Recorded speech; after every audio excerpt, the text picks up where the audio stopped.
You've been working on the same piece for weeks, maybe even months, and you're still not able to play it. You start wondering, is this normal? Am I slow? Am I just not talented? Am I doing something wrong? So let's talk today about what too long means and how to tell if you're doing something wrong or if it's completely normal how long it takes you to learn a new piece. Let's dive in. There are two main things involved in how long it takes to learn a new piece. The first is how difficult is the piece for you? And the second is how efficient do you practice? So if you think that your progress is too slow, it's probably one of these two things. But let's look first. What is too slow? Okay, so first let's set some general expectations. Don't take this too seriously, but this is kind of how I try to plan things with my students.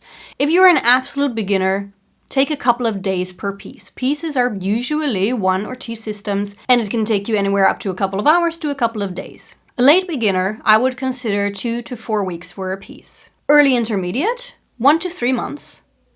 Late intermediate to advanced players, 3 to 6 months. And for very advanced players, I would say anywhere up to 3 months to maybe even a year would be considered normal, depending on what you're trying to play.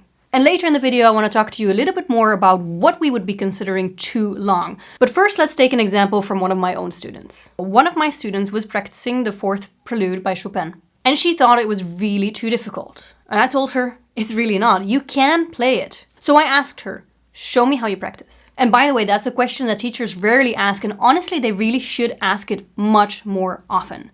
My number one goal as a teacher is to make my students not need me. And in order to become an independent pianist, you need to know exactly what to do in your practice. So I told her, show me how you practice. And she was just playing through. Now, if a piece is challenging for you, you can't learn it by playing through. Sure, if a piece is really below your level, you can learn it more or less by playing through, but when it's challenging, you can't. You have to be smart about how you practice. You have to know how to practice. Knowledge is everything. And speaking about knowledge, do you actually know how to fix your mistakes?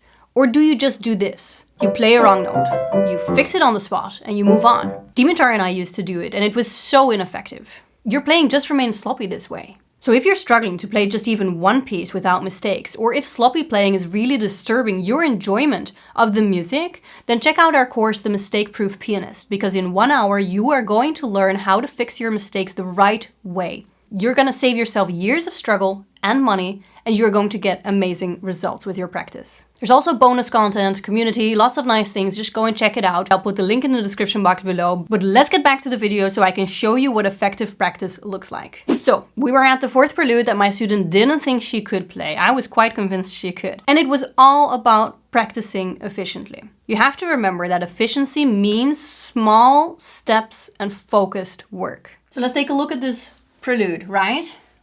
If I were to study this and if this was difficult for me, I would start with the first bar, not further. Why would you go to the second bar if you can't play the first bar properly? And start hands separately. Take the first bar, check out the notes, and in a slow tempo play through exactly what's in the bar. Then check the right hand.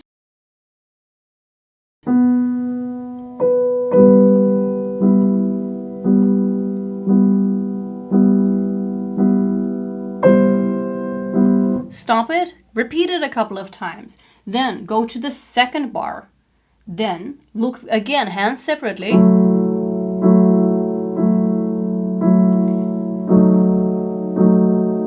Look at the right hand separately, make sure you get the right fingering, right? Don't just play randomly. Then combine bar 1 and 2.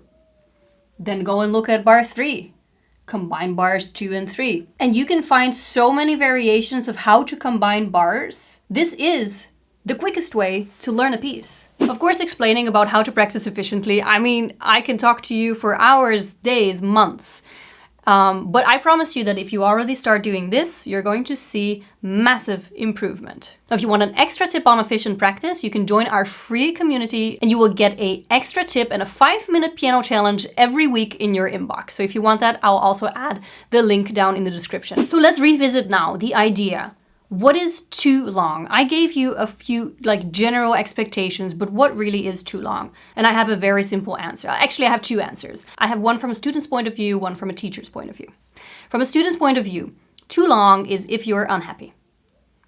If you are bored, if you're unmotivated, if you're unhappy in any way, so check into these 2 reasons. Is the piece too difficult, or are you not practicing efficiently? Now, from a teacher's standpoint, I look purely at what would develop a student the quickest. And that's a very easy question for me to answer. I studied way too few pieces when I was younger. I had a teacher with an old school Russian approach, and that is to play in your youth as difficult pieces as possible. I mean, trust me, some of the pieces I played then when I was a child, I'll still have to practice now. And I remember, for example, Dimitar not being even allowed to play Mozart because it was considered too easy.